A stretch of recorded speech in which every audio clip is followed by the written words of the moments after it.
Welcome to all of you in my today's session of class 6 SST, in which from past few sessions continuously I am studying about, or we are studying about, realms of the earth, in which again a light brush up to all of you that I told it to you that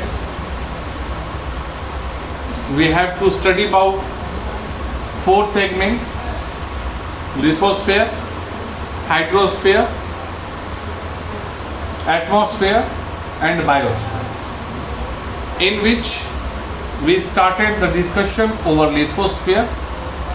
And definitely in the lithosphere segment, it means we have to discuss about the land available on the surface of the earth, which is none other than crust. We decided to discuss about the continent, and in the journey of that we discussed up to my previous session, we discussed about Africa, Asia, Africa, North America and South America. So definitely in today's session I have to discuss about these 3 continents: Antarctica, Europe and Australia. In my previous session also I told it to you that we are discussing the continent according to their size. So according to that record, Antarctica is the 5th largest, Europe is the 6th largest and Australia is the 7th largest continent in the world. First point, position by size, 5, 6 and 7. This one is the fact what we have to remember. Now if we have to if we have to study about Antarctica, then the first thing what comes in our mind is none other than a place which is completely covered by a thick layer of ice. एक वैसा महादेश जो बिल्कुल ही निर्जन है, लगभग निर्जन प्रदेश, जो पूरी तरह से बर्फ की चादरों से ढका हुआ है, completely covered. I am not telling that partially. The Antarctica continent is completely covered by thick layer of ice, मोटे बर्फ के मोटे चादरों से ढका हुआ है. And definitely it's the fact that what we have to memorize, that almost Antarctica continent lies nearby the southern pole. It means पहला चीज that should be very clear that it lies in southern hemisphere. But southern hemisphere की भी बात छोड़िए, क्यों?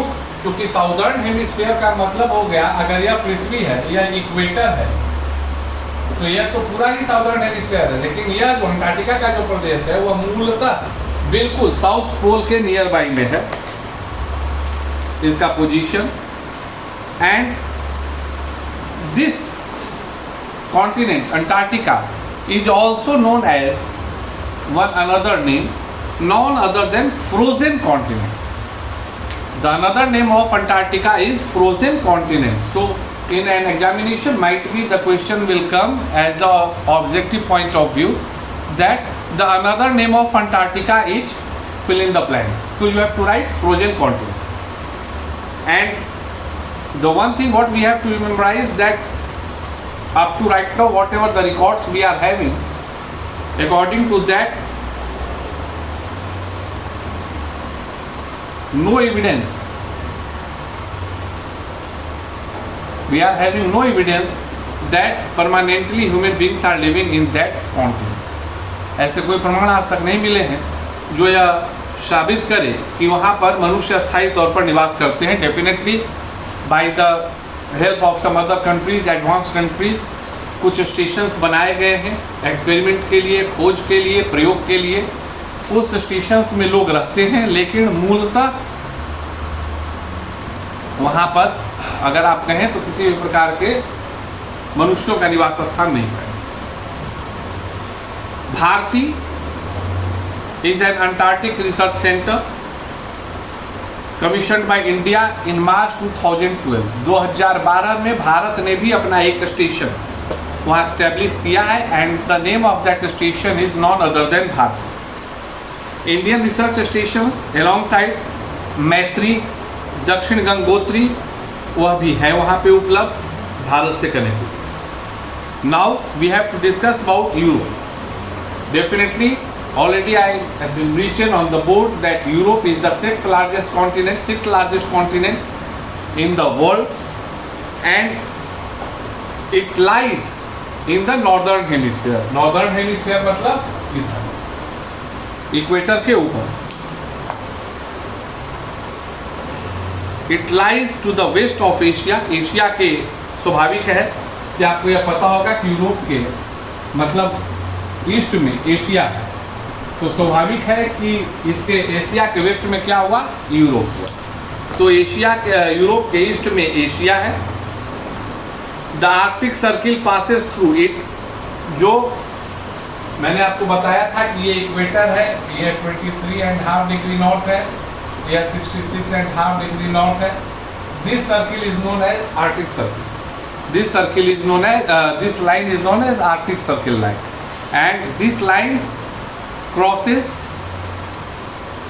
by Europe. You have to keep it in your mind. Like for an example, if in an examination somebody will ask it to you that dash line crosses through India, definitely we will write कि भाई हम लोगों के देश से होकर कौन सी प्रमुख रेखा गुजरती है, तो कैंसर लाइन मतलब कर्क रेखा गुजरती है। तो उसी तरह से जो आर्कटिक लाइन है वह कहाँ से गुजरती है, यूरोप से होकर गुजरती है। And it is Europe is bounded by waters from its 3 sides in which Arctic ocean, Europe के उत्तर में आर्कटिक ओशियन है, यूरोप के पश्चिम में और यूरोप के पश्चिम में अटलांटिक ओशियन है, मतलब यूरोप के पश्चिम में। तो स्वाभाविक है कि यूरोप के पश्चिम और उत्तरी अमेरिका के पूर्व में अटलांटिक ओशियन है और यूरोप के दक्षिण में मेडिटेरियन सी है। So Europe is completely it's fact that surrounded by water from its 3 sides, and east it is connected by land none other than continent Asia. It's the fact what we have to remember. Now we are here to discuss over Australia, the smallest continent in the world. Either we can say that this one is the 7th largest continent, or in another word, because 7 ही महादेश हैं और यह 7वां है, मतलब सबसे छोटा है। So we can say कि this one is the smallest continent in the world. It lies in the southern hemisphere, और एक लाइन जो बिल्कुल स्पष्ट है कि यह चारों तरफ समुद्र से घिरा हुआ है, and therefore sometimes it's also known as island continent, इसलिए इसको कभी कभी आइलैंड कॉन्टिनेंट के भी नाम से जाना जाता है। अब देखो, मैं पूर्ण all of you are the student of class 6, next class जो है आपका हाइड्रोस्फीयर पे शुरू होगा, लेकिन मैं अभी एक चर्चा करना चाह रहा हूँ। मैंने अभी तक आपको क्या बताया, 7 कॉन्टिनेंट है, करेक्ट? तुम बोलोगे जी सर 7 बताया, क्रमवार बताया, आखिरी 3 आज बताया, मतलब अभी मैं लगातार चर्चा कर रहा हूँ। Now one breaking news for you that the continent of Australia, the continent which is known as Australia, आप ऑस्ट्रेलिया के दक्षिण पूर्व में देखेंगे न्यूजीलैंड, तो वस्तुतः जो ऑस्ट्रेलिया कॉन्टिनेंट है और न्यूजीलैंड जो देश है वह एक ही कॉन्टिनेंट है। Am I correct? तो बोलोगे हाँ सर। अभी हमारे साइंटिस्ट को, जियोलॉजिस्ट को एक्सपेरिमेंट्स के दौरान यह पता चला है कि एक्चुअली जो न्यूजीलैंड हम लोगों को दिखता है उसका बहुत बड़ा हिस्सा ज़मीन के अंदर है। And in your higher classes I will tell you to you that how the rocks is pushing up by the internal layer of the earth, कैसे पत्थर को नीचे से ढकेल के ऊपर भेजा जाता है, जैसे हिमालय की उत्पत्ति हुई है प्लेट्स के टकराव के कारण। तो ऐसी संभावना है कि काफ़ी हिस्सा जो अभी ज़मीन के अंदर है, जो न्यूजीलैंड के आसपास में है, वह धीरे धीरे करके भूगर्भीय घटनाओं के कारण ड्यू टू इंटरनल मोशंस अर्थ का वो ऊपर आ सकता है और एक संभावना बताई गई है, एक आंकड़ा निकला है कि अभी जो न्यूजीलैंड वाला पोर्शन है और जो ऑस्ट्रेलिया वाला पोर्शन है, मतलब क्रस्ट का जो लेयर जिसको हम लोग कॉन्टिनेंटल क्रस्ट कहते हैं, तो कॉन्टिनेंटल क्रस्ट वो टूट रहा है। इट मीन्स एक दूरगामी लेकिन काफ़ी पहले कही जाने वाली बात, किंतु सत्य कि सदियों बाद हम लोगों को पता चलेगा कि जिस प्रकार से पैंजिया पहले एक सुपर कॉन्टिनेंट था और वहाँ से 7 कॉन्टिनेंट बने, तो हमारी आने वाली पीढ़ियाँ डेफिनेटली उनके लिए 8 कॉन्टिनेंट हो जाएंगे। So you can do it Google, आप गूगल भी करें, आप भी खुद इस जानकारी को लें कि 8th continent of the world. आप जैसे ही इसको डालिएगा तो आपको जो ऑस्ट्रेलिया न्यूजीलैंड के बीच की हरकत हो रही है उसके बारे में आपको जानकारी मिलेगी। फिर कल अब हम लोग हाइड्रोस्फीयर के बारे में पढ़ेंगे। तब तक make the notes, study well, stay safe. Thank you.